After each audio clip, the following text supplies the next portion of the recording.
The billionaire betrayed his maid. She disappeared pregnant. Then fate struck back. Hello everyone. Before we begin today's story, I have a small favor to ask. Please hit subscribe and turn on the notification bell so you never miss our channel's new videos. It's quick, free, and the best way to support us in bringing you more dramatic stories. Your support means the world to us. Where are you watching from? Drop your city or country in the comments below. Thank you very much. Now, let's get back to our main characters. Ethan Montgomery was a man who had it all: the wealth, the power, the respect.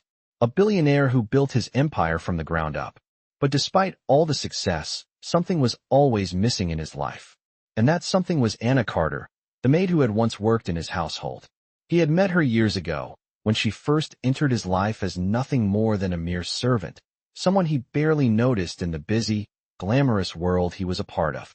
But Anna, despite her quiet presence, had a strength to her, a kindness, a warmth that he couldn't shake off. She was different from the women he usually surrounded himself with, and Ethan was drawn to her, though he never showed it. That was until one day, when everything changed. Anna became pregnant with his child. But instead of stepping up, Ethan did the unthinkable. He rejected her, turning his back on her when she needed him the most. He told her it was a mistake, and she left without a word, disappearing into the night, leaving him with nothing but the cold sting of his own cruelty. For years, Ethan lived with that guilt, a weight on his shoulders that he couldn't shake. His world became empty, no matter how many lavish parties he attended or how many business deals he closed. Anna had been the only one who ever made him feel anything real, and now she was gone. He never thought he'd see her again, never expected to have to face the consequences of his actions. But fate has a way of working things out, and just when Ethan thought he had moved on, his past came rushing back. Anna had vanished, but now Ethan was about to find out that she hadn't just disappeared. She had been hiding, raising their son in secret. And it wasn't until years later, when Ethan's heart couldn't bear the weight of his mistakes any longer, that he decided to search for her, to try and make things right. But what he didn't know was that Anna's disappearance wasn't the end of their story, it was just the beginning. I've said it before, Ethan Montgomery had everything. A luxurious mansion, a company worth billions, and a lifestyle that many only dreamed of. Yet, in the stillness of the night, when the parties ended and the world faded into the background, there was only regret in his heart. Anna Carter. Her image haunted him, even though he'd pushed it away for so long. Ethan knew he couldn't go on living this way, carrying the weight of his past mistakes, especially after he'd learned the truth. Anna had disappeared, but she hadn't forgotten. She hadn't just left. She had left with a secret. A child. His child. Ethan had tried to drown the guilt in his work, but nothing worked. The more time passed, the clearer it became that nothing mattered unless he fixed this. He had to find her. He had to make things right.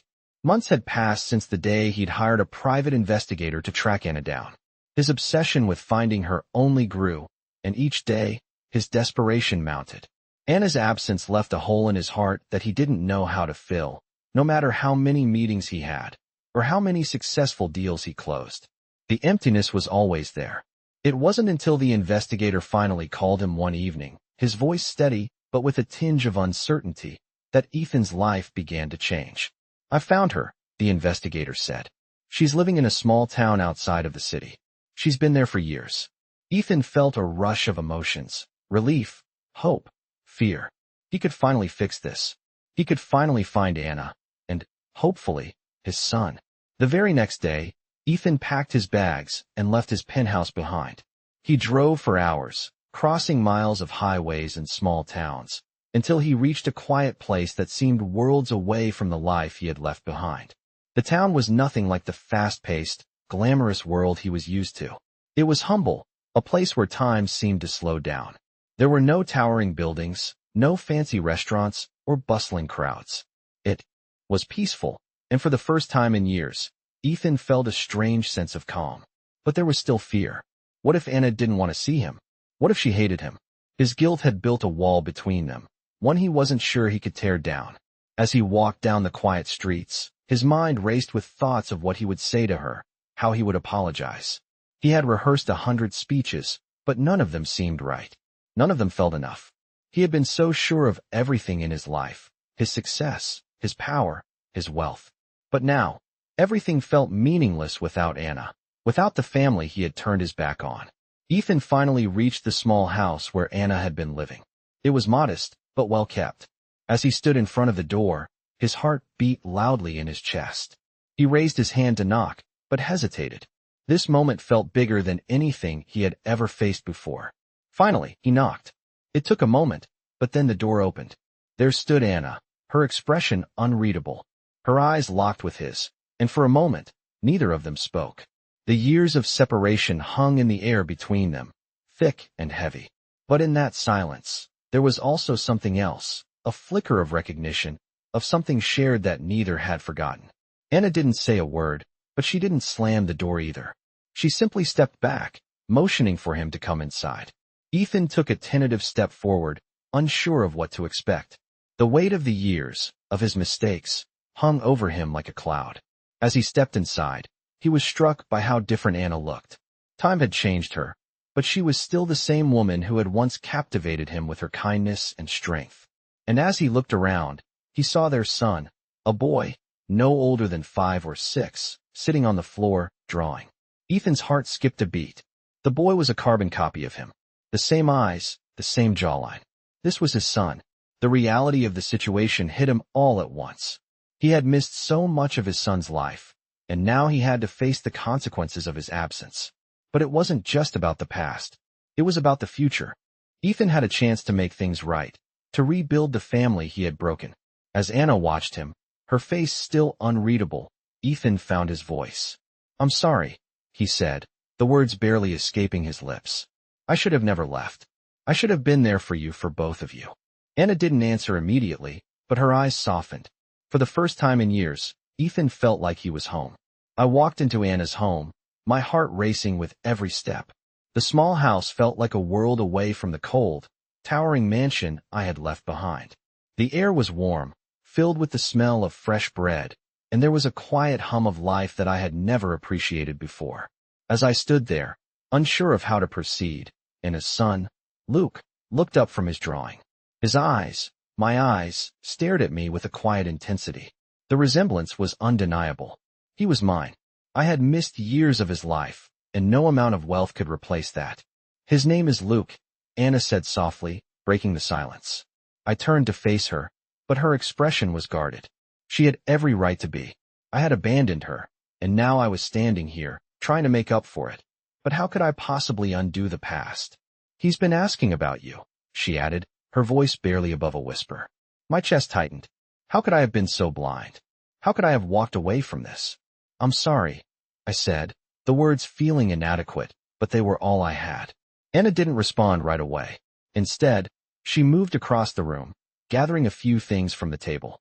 I could feel the distance between us, a gulf created by years of silence and pain. Luke, sensing the tension, got up and walked over to me. His small hand reached up, his fingers brushing mine. I knelt down to meet him, my heart swelling with emotions I couldn't even name. He didn't say anything, but the look in his eyes was enough. He was asking questions without words. "I didn't know," I said, looking at Anna. "I didn't know about him. About you. I'm sorry." Anna didn't look at me as she packed the small bag with the things she needed. She seemed so composed, so strong, but I could tell it had taken everything in her to keep her emotions in check. "You're here now," she said quietly. "That's all that matters." But even those words didn't fully reach her. I could see the walls she had built around herself, walls I had helped create. Luke tugged at my sleeve, his voice barely a whisper. "Are you going to stay?" he asked. I froze. The question was simple, but it hit me like a ton of bricks. Would I stay? Could I stay? I had spent so much time in the world I had created, so focused on my business, my success, that I had never once thought about what I had lost, what I could have had. "I want to stay," I said finally, my voice hoarse. "I want to make things right. With you. With both of you." Anna didn't answer immediately. She just stood there, her back turned as she finished packing. The silence in the room was deafening. I wasn't sure what I was expecting, but I had a feeling she wasn't ready to forgive me. Not yet. Luke let go of my sleeve and walked back to his drawing, as if the weight of the moment had lifted from his small shoulders. But for me, it was just beginning. I was standing at the precipice of something new, something I wasn't sure I was ready for. But I had to try. For Anna. For Luke. For the family I had abandoned. I stood there, staring at the two of them, and realized that this was the moment I had been waiting for my whole life. My chance to fix everything. To rebuild the life I had broken. And no matter what it took, I would do whatever it took to make sure they knew that I was here to stay. I spent the next few days in a fog of uncertainty. Anna, Luke, and I were living under the same roof, but it felt as though there were an invisible barrier between us. I could see the subtle ways Anna kept her distance, her polite smiles, the way she took care of Luke without ever asking for help. She was strong, but I could see the exhaustion in her eyes. The years she had spent raising our son alone had left their mark on her. Every moment we spent together felt fragile, as if it could slip away. At any second, I knew I had to do more than just apologize. I had to prove to Anna that I was here to stay. But how could I show her that my intentions were genuine? How could I make up for everything I had done? One evening, as the sun was setting and casting a warm glow over the quiet town, I decided to take a step forward. I had been avoiding the subject of my past life, my work, but it was time to confront it. I needed Anna to see that the man I was now was different from the man who had walked away. I found her in the kitchen, preparing dinner. Luke was in the living room, playing with his toys, his laughter filling the space. It was a sound I had never thought I would hear in my own home. A sense of peace washed over me, but it was quickly replaced by the tension in my chest. Anna. I began, my voice shaky but firm. She didn't turn around immediately, but I could see her pause. We need to talk. She set down the knife she had been using to chop vegetables and slowly turned to face me. Her eyes were tired, but there was a softness in them.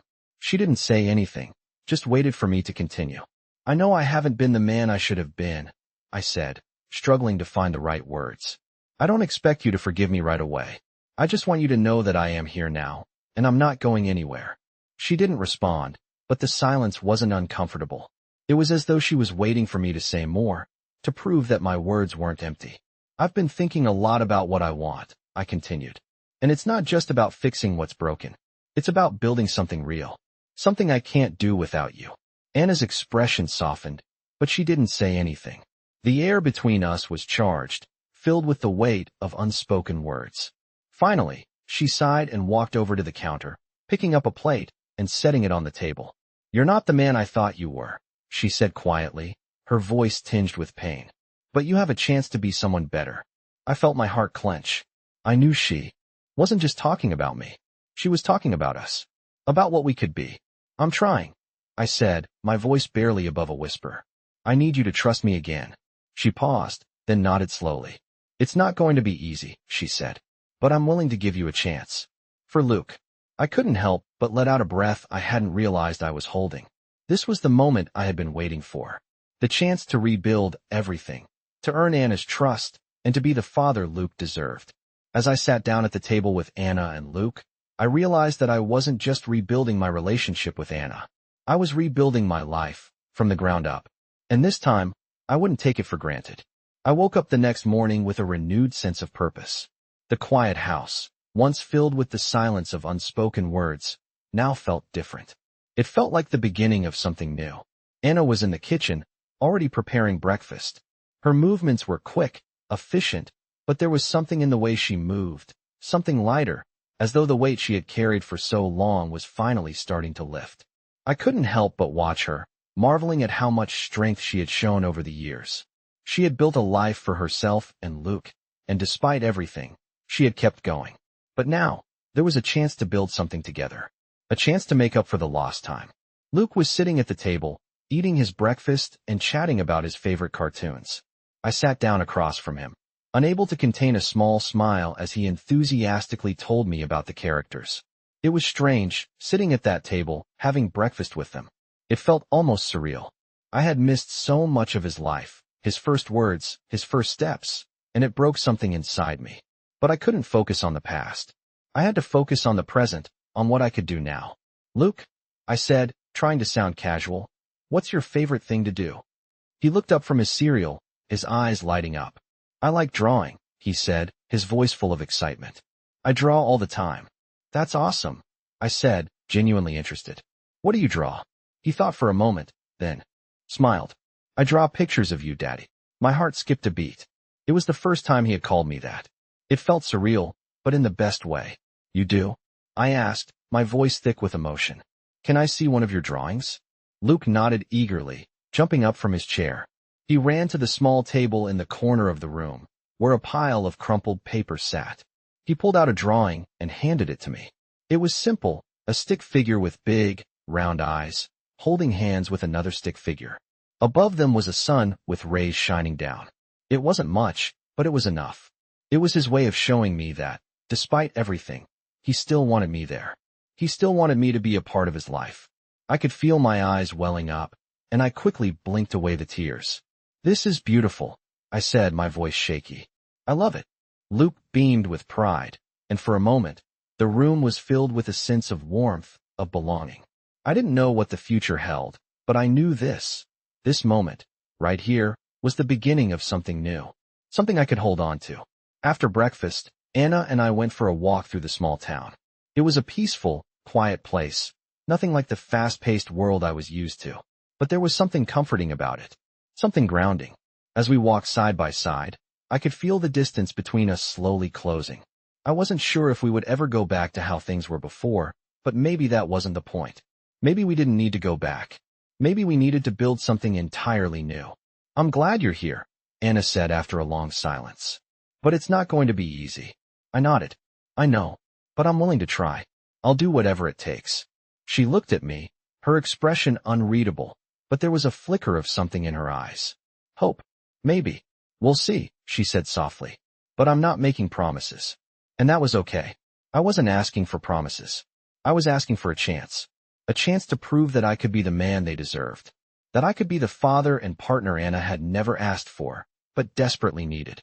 We walked on, side by side, each step bringing us closer to a future I could barely imagine, but was willing to fight for.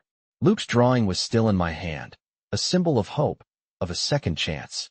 And I wasn't going to let that chance slip away. I woke up early the next morning, the sunlight streaming in through the window, casting long shadows across the room. For the first time in a long while, I felt a sense of peace, but there was also a quiet anxiety that lingered. Today was a new day, and I knew I had to prove that my words from yesterday weren't just empty promises. I had to show Anna and Luke that I was here for the long haul, that I was ready to step up and be the man they needed. As I made my way to the kitchen, I found Anna already there, preparing breakfast as usual. Her movements were swift, but there was a noticeable difference in the air between us. It wasn't perfect, but it was real. Luke was sitting at the table, his small hands gripping his cereal bowl as he hummed quietly to himself. I pulled out a chair and sat down across from him, offering a smile. Hey, buddy, I said, trying to sound casual. Luke looked up at me and smiled shyly, his eyes flicking between me and his mother. Hey, Daddy, he said softly, his voice full of innocence and warmth. My heart swelled at the sound of those words. It was the first time he had addressed me as his father without hesitation. I didn't know what I had done to deserve this, but I knew I wasn't going to take it for granted. Anna, who had been silently watching the exchange, turned back to the stove. I'm going to the store later, she said, her tone still cautious. I need to pick up a few things for dinner. I'll go with you, I said quickly. I can help. It's the least I can do. Anna looked over her shoulder at me, her eyes soft but guarded.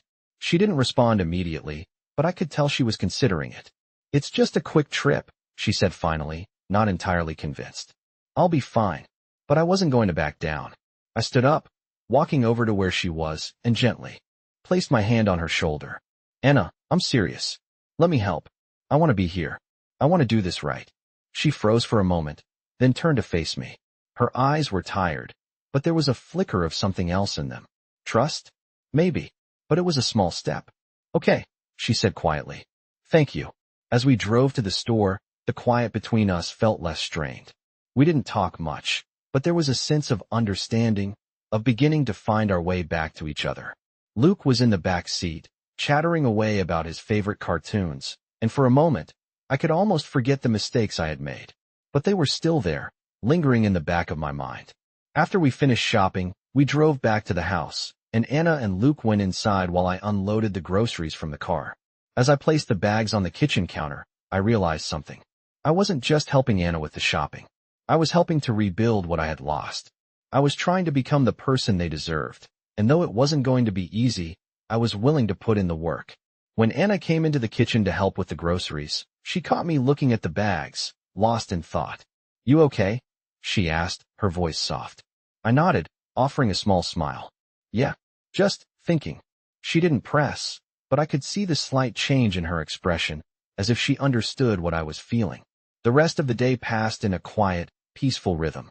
We ate dinner together, and though the silence was still there, it was no longer uncomfortable. We were building something, step by step, moment by moment. And for the first time in a long time, I felt like I was on the right path. I wasn't sure what the future held, but I knew one thing for sure. I wasn't going to give up on this family. On them. I knew things couldn't stay this way forever. We had started to build something, but I could feel the weight of my past hanging over us. Anna was trying, and I was trying, but there was still that space between us that I wasn't sure how to fill. It was a quiet, unspoken tension that neither of us acknowledged, but both could feel. It wasn't just the mistakes I had made. It was everything I had missed. The years without her, without Luke. I had to accept that I couldn't change the past, no matter how much I wanted to. But I could work on the present. In the future, I had made the decision to stay, to be here, and now it was time to prove that I meant it. It wasn't going to be easy, but nothing worth having ever is. One evening, after dinner, I sat on the couch with Luke while Anna cleaned up. He was showing me his drawings again, his small fingers proudly pointing to every detail. "Look, Daddy," he said, his face beaming. "I made this for you." It was a simple picture of a house with a tree in front, but it meant the world to me. "It's beautiful," I said, my voice thick with emotion. "Thank you, Luke." He smiled and crawled into my lap, settling there with the same sense of comfort I hadn't realized I had missed. Anna looked over from the kitchen, her gaze softening as she watched us. For a moment, everything felt right. But then the moment passed, and reality crept back in. I had to do more than just be present. I had to show Anna I was truly committed. I had to show her that I wasn't just here because I felt guilty or because I had nothing else. I was here because I wanted to be, because I had finally understood what mattered. Later that evening, after Luke had gone to bed, I found Anna sitting alone at the kitchen table.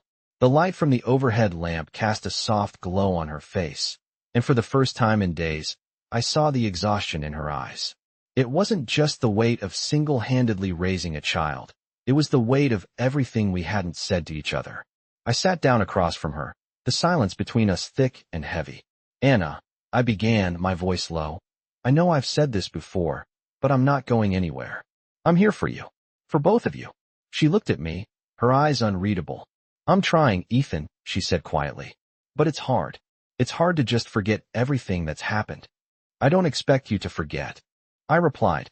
"I just need you to know that I'm willing to do whatever it takes to earn your trust. To be the man you need me to be." She looked down at her hands for a moment, as though considering my words. Then, slowly, she met my gaze again. "I don't know if I can ever fully trust you again," she said, her voice tinged with sadness. "But I'm willing to try. For Luke." My heart swelled with emotion. I didn't know if we would ever go back to how things were, but that wasn't the point. What mattered was that we were moving forward. Together. It wasn't going to be easy.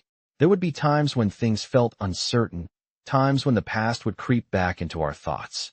But I was ready for it. I was ready to build the future we deserved. And no matter how long it took, I would keep trying. For Anna. For Luke. For us. I could feel the shift between us in the days that followed. It wasn't immediate, and it wasn't easy, but there was something different in the air now. We were no longer living in the shadow of the past.